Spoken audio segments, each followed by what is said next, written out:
really good history informs us in a way that nothing else does. Welcome to the Doctor's Farmacy. I'm Dr. Mark Hyman, and that's Farmacy with an F, F-A-R-M-A-C-Y, a place for conversations that matter. And if you care about where America's going after this horrible episode we're having in this moment, COVID-19, economic catastrophe that results from it, and the social unrest that we're seeing today, then this conversation is one you want to listen closely to, because it's with an extraordinary man, a man who's spent his life serving our country, John Grossenbacher, who's a Navy veteran.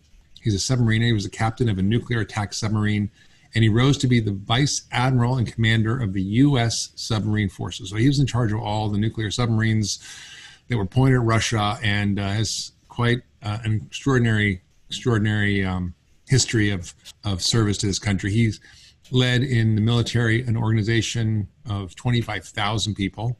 He went around the world, around the country. He served multiple times in the Pentagon, worked with the executive branch, congressional leaders. And then after the Navy, he became the director of the Department of Energy's Idaho National Laboratory, where I used to work in Idaho as a family doctor, and he knows the little town Orfino.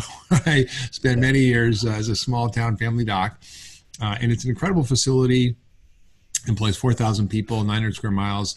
And he led the science and engineering research in energy, environmental, national, and homeland security. He's advised governors, senators, congressmen, state and local leaders, and even internationally on energy, environmental, and homeland security matters. And he's married to a very good friend of mine, Tracy Gaudette, who's an extraordinary woman, is how I kind of got to know him. And he and she are quite a power couple. Tracy was the head of the VA's Office of Patient Experience, trying to help improve the quality of care in a more holistic way. She ran Andy Weil's Integrative Healthcare Program, the Duke Integrative Health Program. She's been a good friend for 25 years, and I think you guys are just an incredible couple.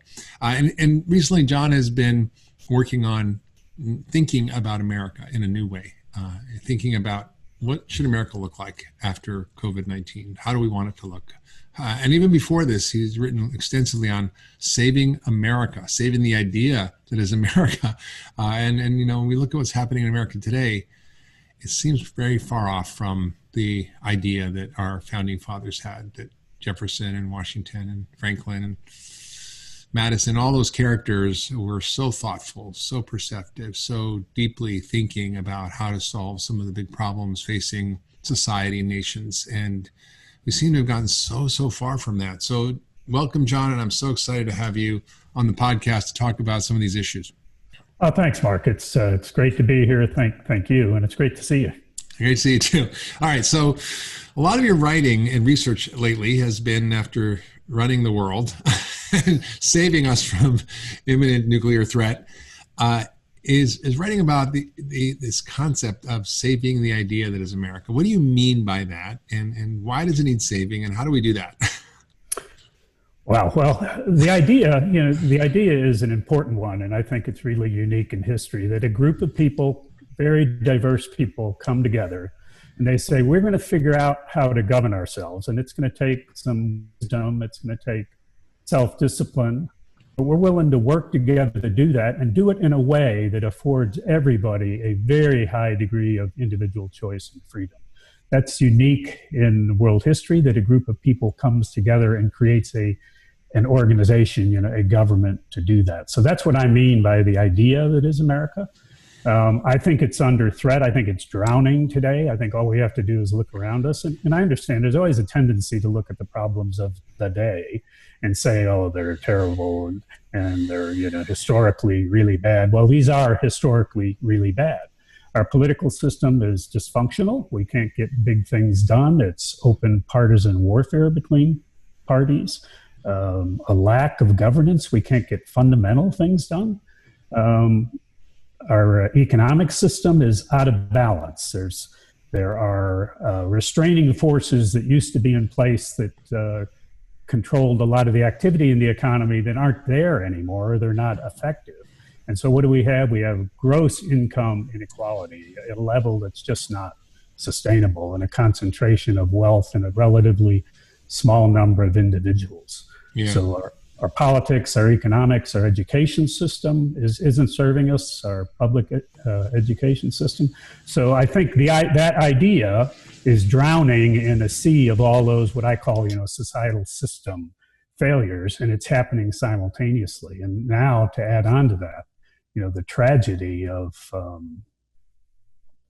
this virus and then the social unrest, it's serious. It's big time.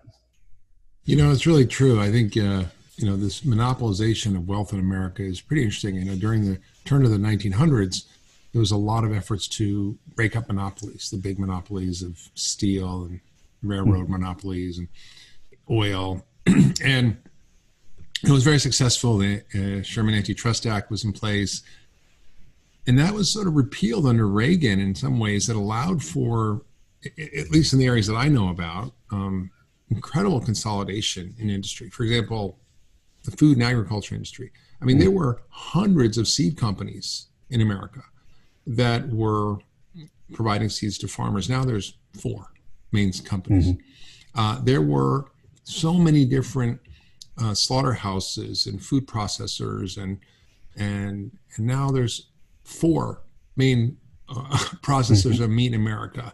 Smithfield, which produces pork, this one plant that got shut down produces 5% of all the pork in America. Yeah. And so we're seeing the break in our supply chain with incredible centralization and monopolization of industry that when it breaks, it really has an impact, as opposed to one farmer and one slaughterhouse going down out of hundreds or thousands. It's not going to have an impact.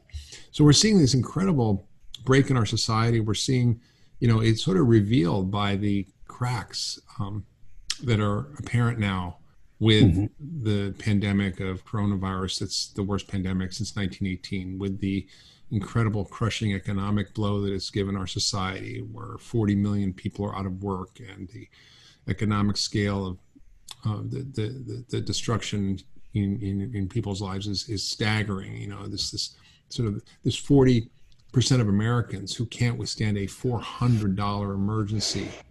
40%, and those 40% now are having a way more than a $400 emergency.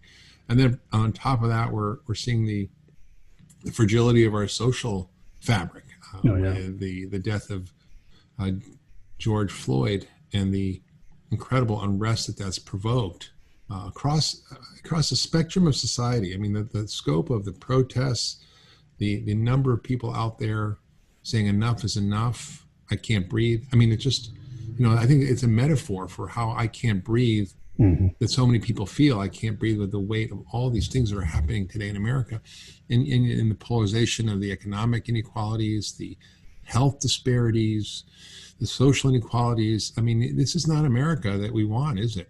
No, it isn't. It isn't. And the path out of this, the path forward, I think, is going to be extraordinarily difficult. I mean, I don't try to use words like unprecedented, but it is unprecedented. I mean, let's just think about it. First, we've got to manage our way. Yeah, you're a military guy. You're not prone to hyperbole, right? Try not to be. So understated, just the facts. Yeah. And it's if you're saying that, we should pay attention.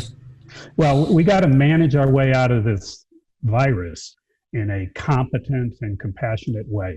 We know, public health experts have made it clear what we need to do to protect the vulnerable, to protect our essential workers, and to begin, reopening the economy, begin economic activity in a way that doesn't take on undue risk. So we know how to do that. It's not going to be easy, but we can do that. Then we have to step back. We have to bury our dead.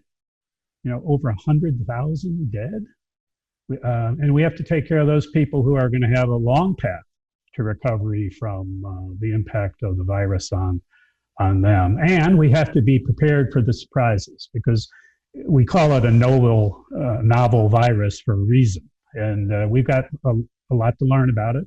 And undoubtedly, there'll be some positive and negative surprises. Then we can start to think about rebuilding our communities, our citizenship, our infrastructures, and our economy. We've got the systems of politics, economics, education that we have. So we're going to have to use those.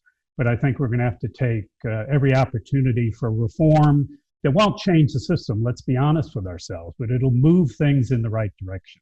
So politics, let's have fully funded elections, get the money out of politics. It's a competition of ideas. You and your competitor all get the same money and the same TV time. Good luck, have at it. I mean, economics, clearly the minimum wage, has to be increased.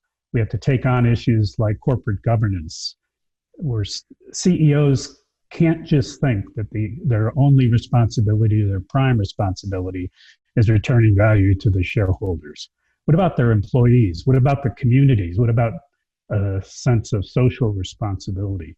So we've got those reforms to get through to rebuild and get ourselves back on our feet. In the meantime, we've got to feed, we've got to clothe, and we've got to house a lot of people.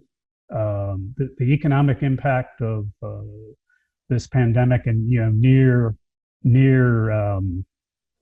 Great Depression levels of unemployment is not going to go away easily, and there are going to be people that are hungry and need a lot of help, and we don't know how to do that.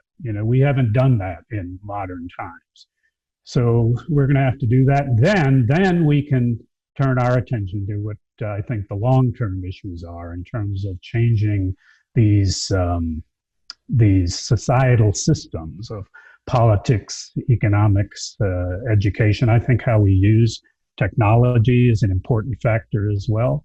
And that won't be easy because they're big, they're complicated, there's lots of stakeholders, but we have to take that on. Wow, that's a whole lot of reform. Yeah, it is. So reform is clearly needed. We're talking about big ideas. We're talking about reforming elections, reforming campaign finance, reforming corporate governance, reforming digital technology platforms, reforming social welfare programs. I mean, this is like a whole revolutionary idea coming from a submarine commander, an admiral. You sound like a hippie from the '60s. I don't know. So I don't know what's going on here, but I think the question really I think people are going to have is, how do you get this done? Is it doable? Yeah. We know what needs to get done, but it doesn't get done. So how do we break that logjam? Yeah, I think in the near term, there's lots of policy things that can be done that will be helpful. I think how we elect our representatives, the whole primary system. Mm-hmm. There's lots of what I call nuts and bolts things that can be done, and I think if there's enough interest, if there's a broad social movement for change, then you can get support for those kinds of things. In the economic area, there's really big things, like what would happen if we reimagined our economy as not being based on consumption, but on, yes, consumption, but substantially more savings and investments in public goods, the things that are important to us all. Infrastructure, education, things that the private sector doesn't do. So those big kind of changes aren't going to come from small, what I would call incremental policy changes. We've got to take on a process of engaging, educating, informing Americans, and getting them much more involved in their government. And to an American citizen, that's the most important thing that we have to do right now, is we have to get involved much more than we've been in any of our memories. I'll even say any of our lifetimes. Then we can do it, because we can engage, we can empower, we can inform the millions of amazing people in this country who will come up with approaches that are far more sustainable in terms of policy, in terms of how our systems work. Because systems and the institutions, the organizations within them, the term I like to use is that they're sticky. They don't change easily. There's lots of reasons for that. But to take on major system change in politics, economics is enormous. It's going to take a grassroots level effort, not just engaged citizens, not just even a broad-based community support. It's going to take an overt effort to educate, inform and engage Americans. And our role is we have to want to do it. You know, we have to want to change the direction of our country. And I think it's also extremely important that everybody who's not suffering right now be engaged in this and be involved in leading it. One, they have a lot more influence on the current system. But I think it's incumbent upon us all to look around us and say, is this what we want? Is this the future of our country that we want? And they're going to have to also engage so that they earn the trust of the rest of us, that we all really believe, you know, we're all in this together. And I'm going to do my part. And that doesn't mean we all agree. And nobody expects unanimity. But we've got to be able to work together to form consensus and where necessary compromise and move forward. And we can't do that if we continue in the direction that we're headed with the polarization, but as well the lack of participation. So John, you know, what I think is interesting to me is, you know, thinking about America. I was sitting with my wife this morning taking a walk, and we're talking about America and, you know, what's happening and should we stay, should we go, what's going to happen, you know, in the next election, what's going to happen, you know, as society tends to break down.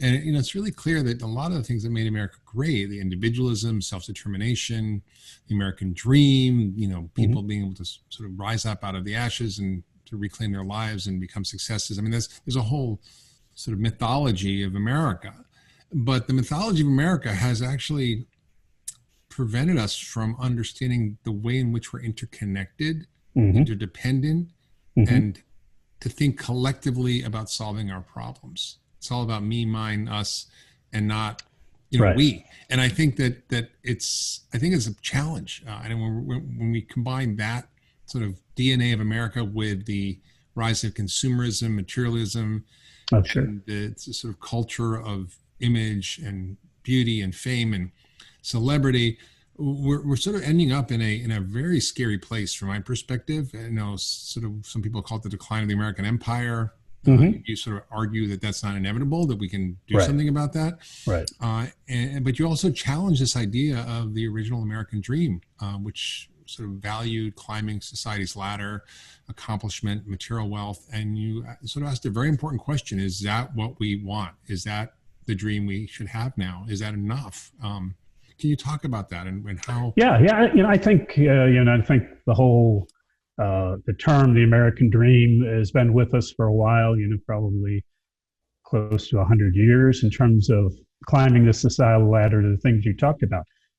As a statement, I don't think it's bad. The problem is how we define success. How we define the ladder that we climb within society, and that's what's got to change. Part and parcel of any of the reforms, any of the societal system changes that we need, the foundation is for us to talk about what's important to us, you know, what we value. And I'm not talking about these temporary arguments over abortion and gun rights. No. Things that are more fundamental. You know, what are values? What do we learn at home? What do we learn at school? They govern how I live my life, how I treat you, how you treat me. Those are the things we've got to come to grips with. And it's things like, well, I think people should be honest. You know, I think we should try to be honest. We should try to be fair. Shouldn't we try to be fair to one another? How about generous? Generosity is a good thing, you know. Hopeful. Yeah, hopefulness is confident optimism. Let's be positive about what we can do together. Humility. And it's not false humility. It's, you know, I don't have all the answers. And I don't know anybody that does. So the way to get to the answers to hard questions is we have to be humble and listen to one another, even though we disagree, so that we can work together. And last but not least on my list of these values is patriotism. And I'm not talking about this, you know, we're number one, American first nationalism. Patriotism is we're all in this together, and it's important to me that this succeed. So I'm going to do my part. Actually, I had a bit of hope when this all started because I saw America and the world coming together to adhere to social norms that we would not have really imagined possible, where we're all sheltering in place, not just for our own protection, but for each other. Why are we wearing masks? Not so we don't get sick, but so we don't infect others. And I think there's some people who are not doing it, but for the most part, it's pretty universal. Wherever I go, I see people really being part of our collective community. And I think that, we need more of that. And one of the things that, we're reflecting on what you said is that in our educational system, we're not educating children to be thoughtful, engaged citizens. And it's almost like we're creating a workforce of automatons who don't know how to critically think. And it's driving so much of the lack of ability to sort through information, to make sense of things, to think about things carefully and thoughtfully. I mean, I remember going to school and I was like, this is terrible. I mean, I was in, high school, first year of high school, 10th grade.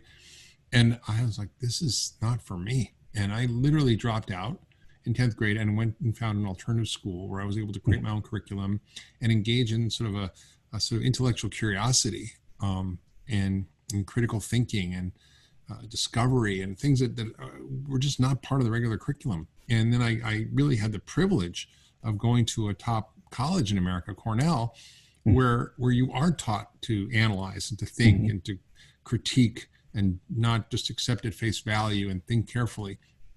Even in medical school, honestly, it was rote learning. It was just, I was an automaton, pumped through information and expected to memorize it and regurgitate it out. And I just rebelled at that. In fact, I began to, I mean, I barely got in because I was an Asian studies major and I, majored in Buddhism and not in science or biology or chemistry.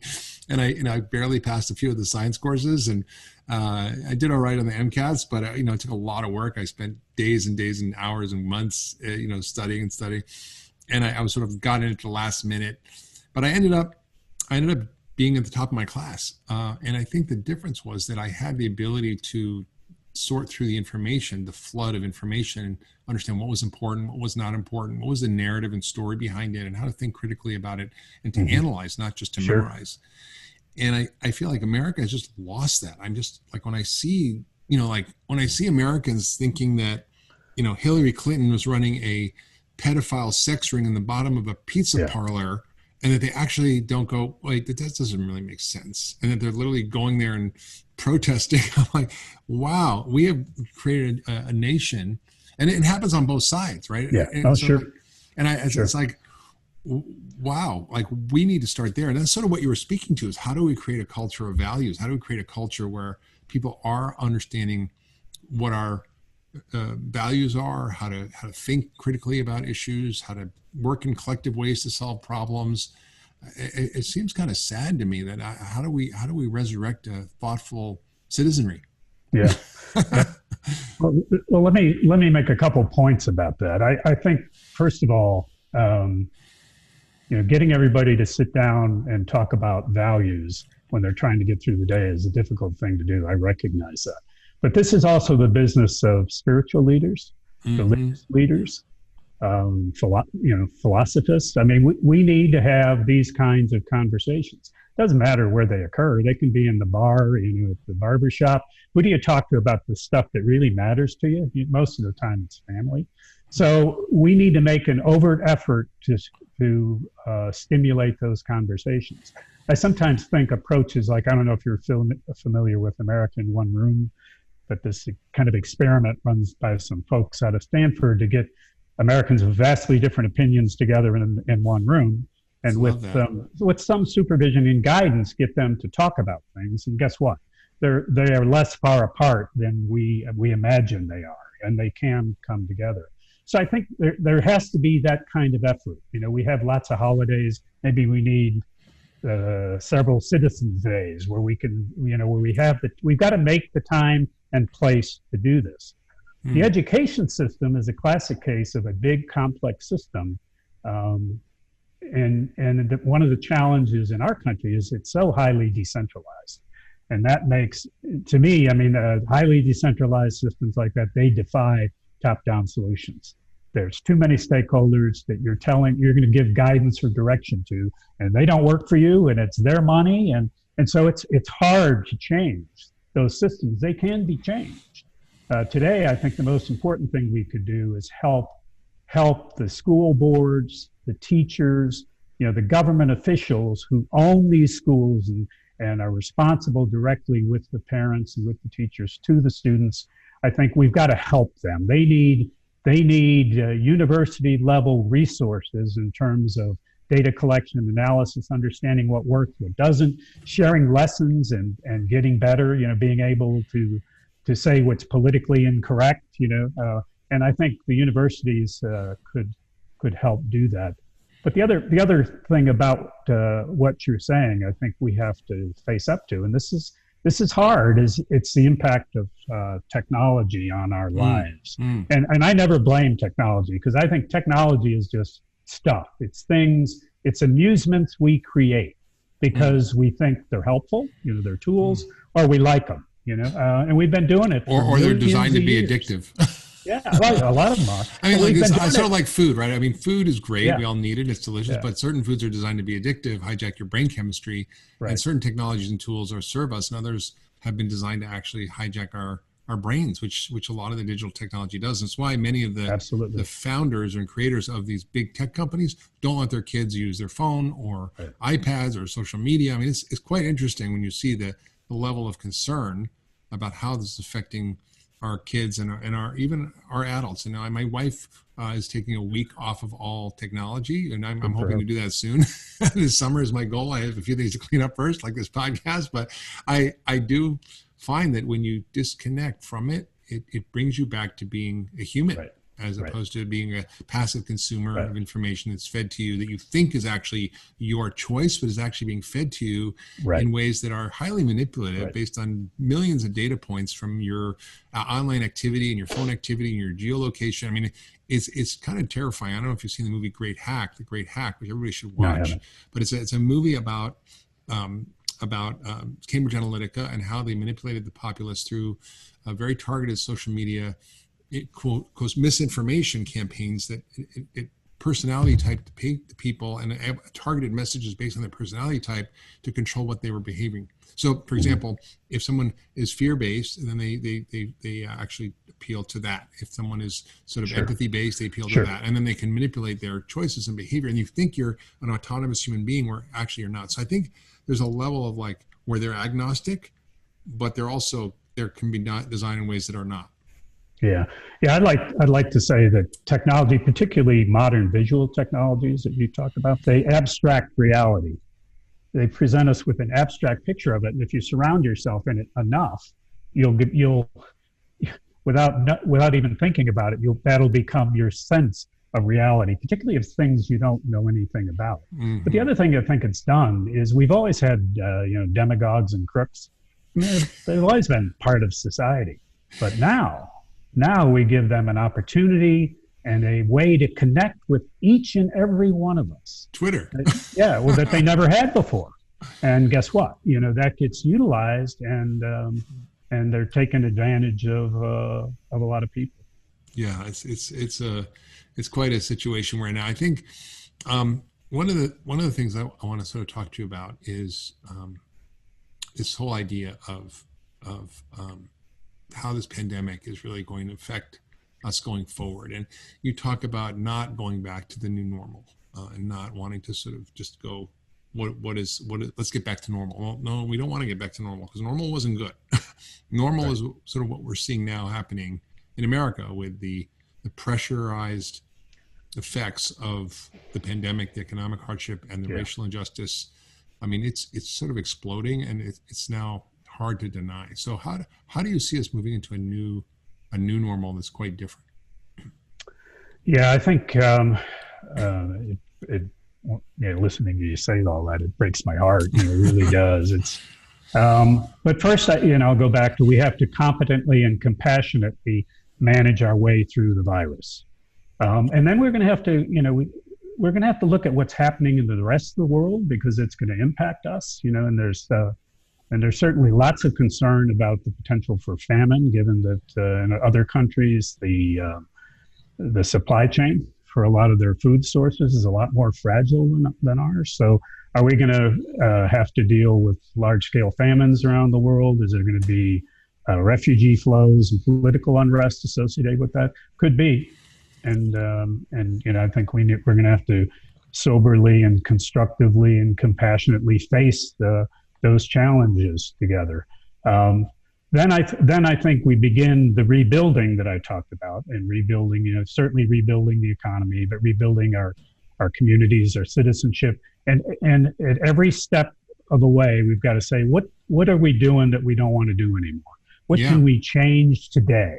And you can go through a long list of things. What are the top things that you think really need to shift as a result of this? Well, I think these are the things I would go address first are really, all the pandemic did was highlight them. They were pre-existing conditions. So, get the money out of politics, have funded elections, as I said earlier, reduce gerrymandering. We can come up with a computer model that's acceptable to all the states, that allocates representation, and now there's no more politicizing that process.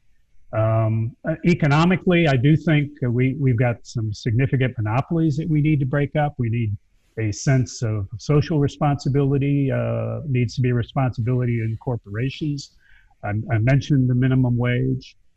Education, we've got to resource and I would use, I like the land-grant university concept in the United States. They were created, I think, by Abraham Lincoln. We wanted education, so let's create institutions by go create one, and we'll give you this land as an endowment. And so you got some money to get started, and that's where I think just about all of our state universities came from. Well, let's use them in a different way now. We need them because they are a repository of knowledge and educational expertise that needs to be tapped to move us forward in the long term reforms. So you talk about how you work with governors, senators, congressmen in the White House, local state leaders. I'm very interested in food system reform because I feel like it's sort of central to a lot of our problems. It's sort of central to a lot of the economic stress we're seeing. It's central to the chronic disease stress. It threatens national security, which we'll talk about in terms of the military. It affects our kids' ability to learn in school. It affects the environment and loss of biodiversity, climate change. These are all massive issues that are in some way or another connected to food, some more than others. And we need to sort of shift that. How do you see that kind of reform happening, and how do we sort of get leadership to get that this is an issue? Or maybe they do get it and they just are so entrenched that they're not able to actually do anything about it. Well, I think it's a classic problem of a big, complex, interactive social system. And when you draw a circle around it and you say it's the food system, that's just for purposes of discussion.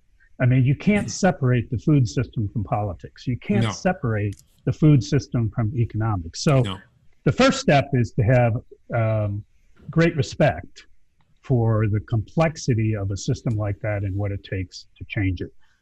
I think the first step, and I think your work is promoting this, is you got to build the foundation for a broad social movement. You've got to educate, engage, empower individuals, these amazing people in our country who will do things that, Mark Hyman and John Grossenbacher never thought of. But that's a foundation. Now, the harder part, I think, for us, and it's why so many reform efforts fail, system reforms, is you got to have enough people who can step back and say now, and study, and I'll even say admire this system.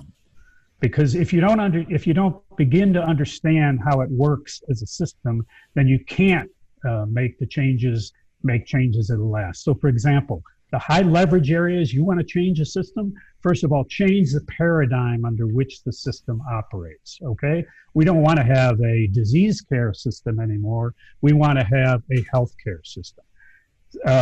Change the purpose of the system. We don't want a food system that delivers cheap calories. Right. We want a food care system that delivers nutrition. Change the structure of the system. And I've read your book. It's part of the problem, and part of the problem is big agriculture and big food and big seed. Break them up.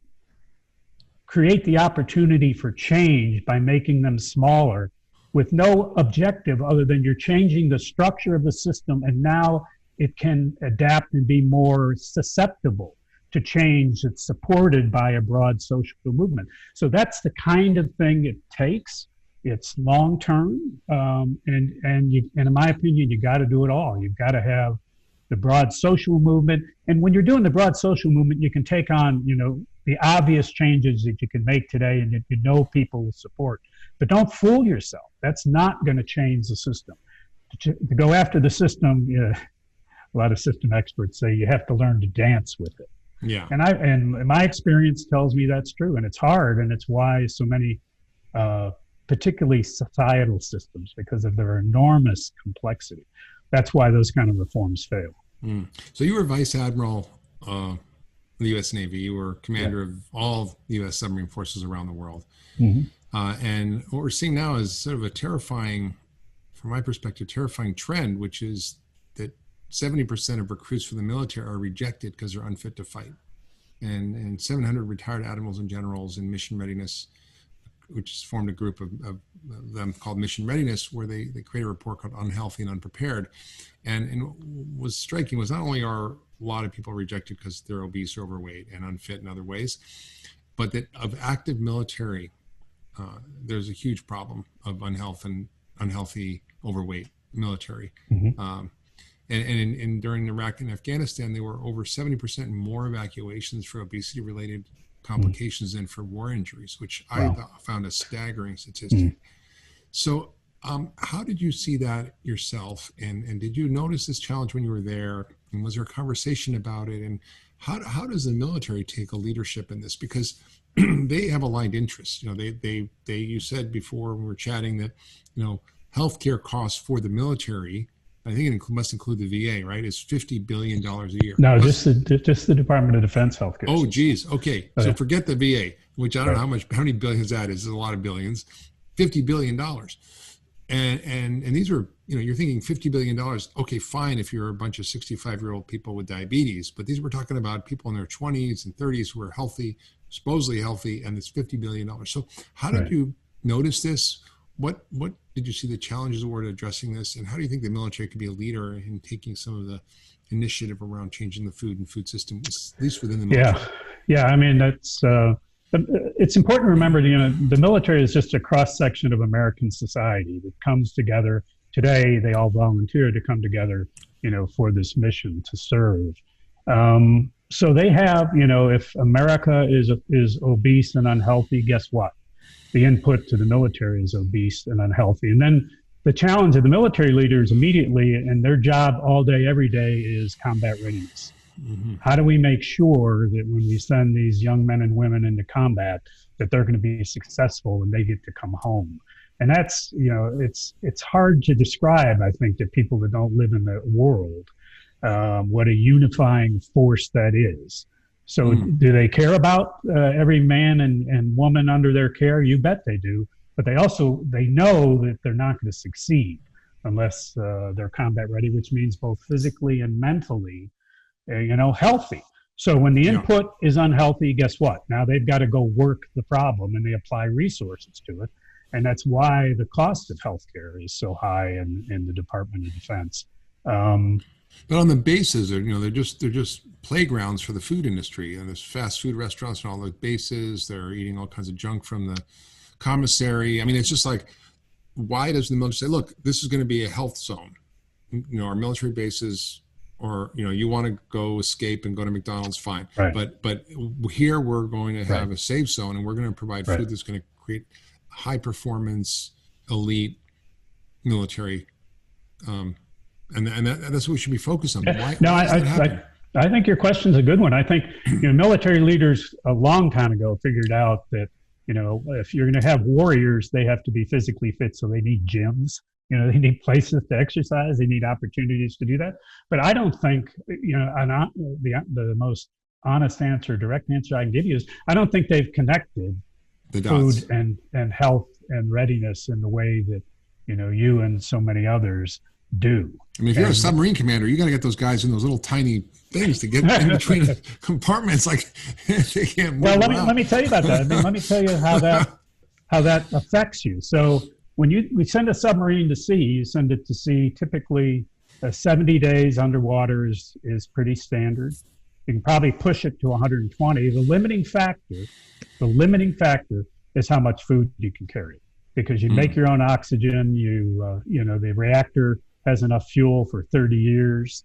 You clean the atmosphere that the people breathe. So the limiting factor is food. So what do? You have two big ice boxes, and you stuff them with as much frozen protein as you can of every form. And then everything else is canned and dehydrated, everything. So there's an emphasis on both calories and nutrition, but in that context, there are no fresh fruits and vegetables. Well, canned is fine, right. and dehydrated can be fine too. It's not necessarily processed food. I mean, if they're all eating, Doritos and Cheetos. But then I think you get into the food system, and where does when the military procures things, how do they procure them? Where do they come from? And they get trapped in that same system that so well and write about. And there's even political influence. Wisconsin butter. Everybody should eat Wisconsin butter. I mean, those things are factors in that environment. But I think the fundamental issue is that military leaders haven't put enough emphasis, and perhaps enough of them don't understand the food element of health and readiness. And if they're getting there today by spending money, I'll even say wasting money on a healthcare system that they wouldn't otherwise need. Yeah. Nobody's shown that to them. To your point, they could show everybody else how to do that. And I think they should listen to you, Mark. I think they should. I'm serious. I hope so. We've been talking. I mean, it's interesting. I met with a lot of military leaders over the years. Yeah. I actually spoke with the CIA, and they're very focused on the performance aspect. Right. And you think of these these guys with these $1 million horses running the Kentucky Derby. They don't feed them McDonald's fries and a Coke. They give them an elite feed. They know how to create these high performance athletes. And I think the military is seeking to create the mission readiness and to create the combat readiness. But it's amazing to me. I haven't connected the dots completely. And it is again in defense of that world, part of their thinking is, look, I got to get these people ready to fight. I've got to make sure they have what they need to fight, and that they're going to be successful. And I've got lots of moving parts here. So I've got these doctors over here, and they're supposed to deliver to me, healthy people. I pay them a lot of money. I'm not in their business. They work for me. What have you done for me lately? What have you done to ensure the health of my people so that I can make them combat ready? So I do think, the military healthcare system, who serves the operational commanders. See, that's the problem. That's the problem there, is assuming that doctors know how to help people get healthy. They don't. They know how to treat disease. They don't know how to create health. And that's really what the difference is. That's what functional medicine is, really about the science of creating health. It's what Tracy does. It's what we do. Know. And so it's like... but in that world, the operational commanders rule supreme, because they're the ones that have to accomplish the mission. They determine what they do determines whether or not these young men and women come home, And so they are focused so intently on all the things they care about.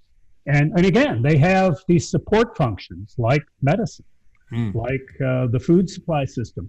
And they expect that those are going to serve them well. And if they don't, then they compensate for it. If it gets bad enough and they're aware of it, then they'll take it apart and fix it. But it's, when you're trying to get through the day in that business, that's not easy to do when you're trapped inside this bigger system. It just seems like the Defense Department is one of those sort of, closed systems that has the ability to address these systemically, because they procure the food, they provide the health care, they're sort of aligned incentives to do the right thing. Yeah. They're more part of the America and the American societal systems than I think you're saying. But I do think it's an important message that needs to be carried to the top level leadership. Well, you might know them. They might be buddies of yours, right? Call it the head of the Navy. Yeah, I'll work on it, Mark. I'll work on it. Okay. You got me. Have a conversation. You're right. You're right. All right. Well, fantastic. So, you just to sort of close up here, you talk a lot about the challenges we're facing and the impact of COVID-19, and how to sort of reflect on what life will be like after, and what do you think the impact will be? I mean, when this is all said and done, where will we be as a society? Where will we be as a government? Yeah. Well, it's hard. I don't think I'm a pessimist, but it's hard for me to say anything that it's going to be very, very difficult. It's not the 1918 Spanish flu and Great Depression simultaneously, but almost, as best I can tell so far. I mean, 100,000 dead. I think the Spanish flu was 670,000 dead Americans. I mean, it's awful. It's horrific. The unemployment levels are very, very high. So that's going to have a huge impact on us. And then, the international, outside our country, challenges that are going to touch us, whether we want them to or not. So I think we've got an enormously difficult path ahead of us. I am hopeful because I believe that that people possess extraordinary reservoirs of creativity and fundamental goodness in them, that we do care about one another, that we are connected to ourselves and really to all living things. And this terrible time may actually force us to stop doing all the busy stuff we do and look at that and say, yeah, you know what? We got to fix this, and the time to fix it is now. We're not doing this anymore. Yeah. And then they're going to need help. They're going to need, leaders and people who understand the complexities of some of these big societal systems, where a lot of people are just doing what they think they should be doing because that's the way the system works. Or they know it's screwed up, but they don't know how to change it.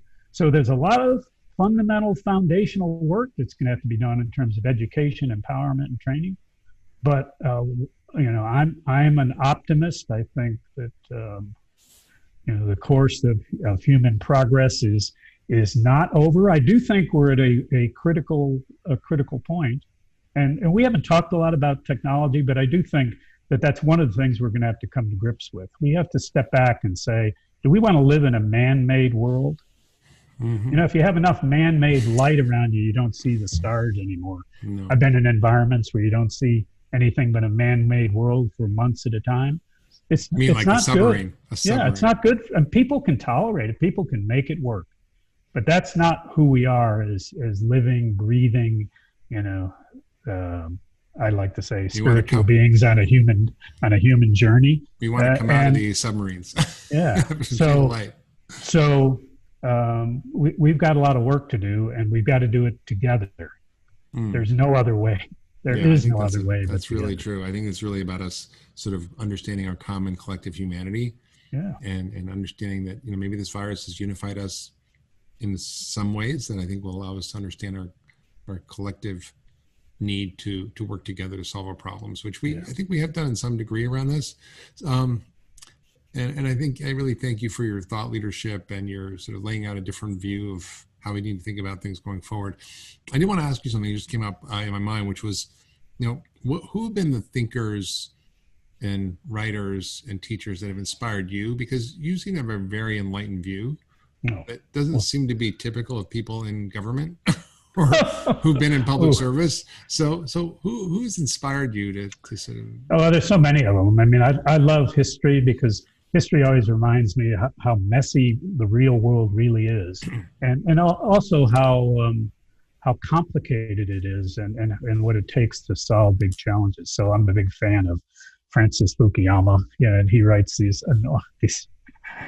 from the history of mankind from when the Earth's crust was still warm, and our social systems and how they change. And I think really good history informs us in a way that nothing else does. So I like history, and then I try to read all I can. It's for me, it's my best teacher. I like John Meacham. He's a popular historian of the day, and I think he wrote a book called The Soul of America, I think it's called, and it's a wonderful book about religion in our country and what it means and what it's that story of our lives has been. So I think history is number one. I think science education. I've spent a lot of my time studying science and engineering, and I think that helps because it grounds you in what reality is, and I think even more importantly, it reminds you every day of what you don't know and how little we really know. It's so true. You So know, true. and when people behave as if they think they're masters of the universe, I mean, it's so silly. I mean, we know so little, and we've got so much more to do. So I The think, more you know, the more humble you get about what you don't know.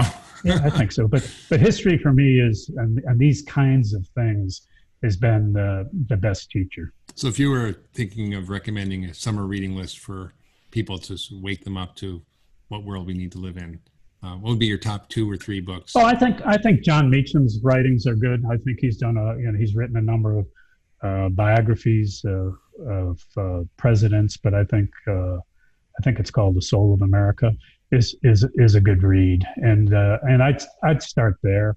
There's always the classics you can go back to. I mean, if you really read the Federalist Papers, you read a paragraph and you go, wow, Hamilton and those guys, they really understood, didn't they? They understood human nature in a way that I think is extraordinary, and we would be wise to listen to them. Not that their solutions and prescriptions all fit today. I'd like to think that Jefferson probably knew everything about the technology of his day in a way that nobody can today.